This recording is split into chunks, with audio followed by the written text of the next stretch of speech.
Statue of યુનિટીના નામે લોકોની જમીનો હડપ કરી અને અહીંના લોકોને રોજગાર માટે ત્યાં સંઘર્ષ કરવો પડે છે.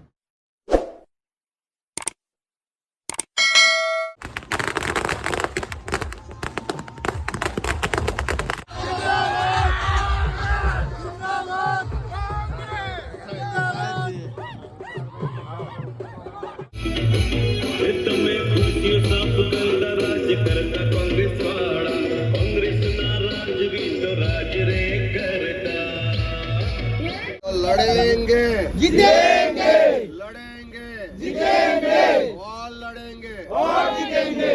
जय आदिवासी, जय आदिवासी, जय जोहार, जय जोहार. आंबेडकर, बाबा साहेब आंबेडकर.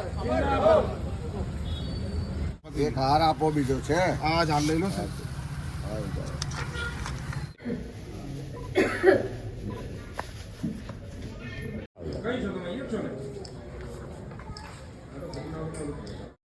જન આક્રોશ યાત્રા નર્મદા પહોંચી છે. હર્ષદી માતાના પણ દર્શન કર્યા. શું કહેશો નર્મદાની રાજનીતિને લઈને કોંગ્રેસનું આગમનું આયોજન? સમગ્ર ગુજરાતના લોકોના પ્રશ્નો, રજૂઆતો, સમસ્યાઓ, દુઃખ, દર્દ અને આક્રોશને વાચા આપવા માટે પ્રદેશ કોંગ્રેસ સમિતિ દ્વારા જનાક્રોશ યાત્રાની શરૂઆત કરવામાં આવી હતી. પહેલા ઉત્તર ગુજરાતમાં 1300 કિલોમીટર, ત્યાર પછી મધ્ય ગુજરાતમાં 1400 કિલોમીટર અને હવે દક્ષિણ ગુજરાતમાં 2 તારીખે શરૂ થયેલી આ જનાક્રોશ યાત્રા આજે નર્મદા જિલ્લામાં પ્રવેશ કર્યો છે. આજે માતાજીના ચરણોમાં શીશ ઝુકાવ્યા છે અને આશીર્વાદ પણ માગ્યા છે કે આ ગુજરાતની જનતા જે ચારે તરફથી હેરાન પરેશાન છે. એક બાજુ મોંઘવારીથી ઘર ચલાવવાનું મુશ્કેલ છે, યુવાનો મોંઘું શિક્ષણ લીધા પછી બેરોજગાર છે, ફિક્સ પગાર, કોન્ટ્રાક્ટ ને આઉટસોર્સિંગના નામે એનું શોષણ થાય છે. આ હપ્તાખોર સરકારને કારણે આખા ગુજરાતમાં ગલીએ ગલીએ પીવાનું પાણી નથી મળતું, પણ દારૂની રેલમછેલ છે. ડ્રગ્સની કારણે યુવા પેઢી બરબાદ થાય છે.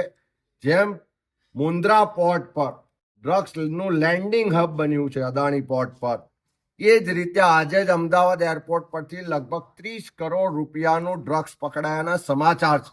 એનો મતલબ છે કે ગુજરાત ડ્રગ્સનું લેન્ડિંગ હબ બન્યું છે, મેન્યુફેક્ચરિંગ હબ પણ બન્યું છે, ટ્રેડિંગ હબ પણ બન્યું છે. અને આજે તમામ શહેરોની શાળા કોલેજોની બહાર ચાની કિટલી હોય, પાનનો ગલ્લો હોય કે દુકાન હોય, ખુલ્લેઆમ ડ્રગ્સ મળે છે. યુવા પેઢી બરબાદ થાય છે.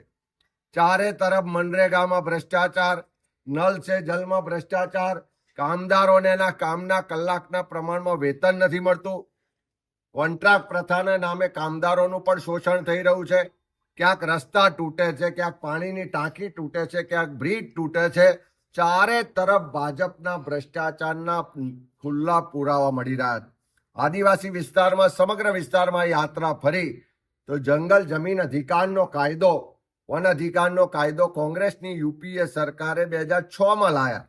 આજે 20 વર્ષ પછી પણ આ આદિવાસી સમાજને એના જંગલ જમીનના અધિકાર નથી મળતા. સૌથી વધારે કુપોષણ આ આદિવાસી વિસ્તારના જિલ્લાઓમાં છે. શિક્ષણની વ્યવસ્થાઓ નથી, આરોગ્યની વ્યવસ્થાઓ નથી. ચારે બાજુ લોકો આક્રોશમાં છે. ત્યારે જે આજે ભરૂચ અને નર્મદા જિલ્લામાં આવ્યા, નર્મદા જિલ્લામાં પણ આપ સૌ જાણો છો કે અહીંયા નર્મદાનો ડેમ છે, જેના પાણી છે કે રાજસ્થાન સુધી પહોંચે છે. પણ આ જિલ્લાના લોકોને પીવાના પાણીની પણ સમસ્યા છે, સિંચાઈની પણ સમસ્યા છે. જેમણે જમીન આપી, જેમણે ગુમાયું, એ લોકો આજે તરસ્યા છે. એ લોકો આજે પોતાના અસ્તિત્વ માટે સંઘર્ષ કરે છે. સ્ટેચ્યુ ઓફ યુનિટીના નામે લોકોની જમીનો હડપ કરી અને અહીંના લોકોને રોજગાર માટે ત્યાં સંઘર્ષ કરવો પડે છે. પોલીસ અને પ્રશાસન બધી જ રીતે લોકોને હેરાન પરેશાન કરે છે. આજે ભરૂચમાં રજૂઆત થઈ કે જે કંપનીઓ આવી, સ્થાનિક યુવાનોને રોજગાર નથી મળતો. સરકારની 85% સ્થાનિક યુવાનોને રોજગાર માટેનો પરિપત્ર છે, પણ બધી જ કંપનીઓ આ સરકારના પરિપત્રને ધોળીને પી ગઈ છે. ખનન માફિયાઓ બેફામ છે, ભૂમાફિયાઓ બેફામ છે. જમીન સંપાદનમાં ખોટી રીતે એને કરાવીને વધારે પૈસા લેવાના કરોડો રૂપિયાનું કૌભાંડ ભાજપના નેતાઓને મળતિયા કરી રહ્યા. ત્યારે આ જનાક્રોશ યાત્રાના માધ્યમથી લોકો ખુલીને આ યાત્રામાં જોડાઈ રહ્યા છે. પોતાની સમસ્યાઓ, ભ્રષ્ટાચાર, ગેરવહીવટના પુરાવા આપી રહ્યા છે. બુલંદ અવાજે લડવાના જજ્બા સાથે લડાઈની તૈયારી કરી રહ્યા છે.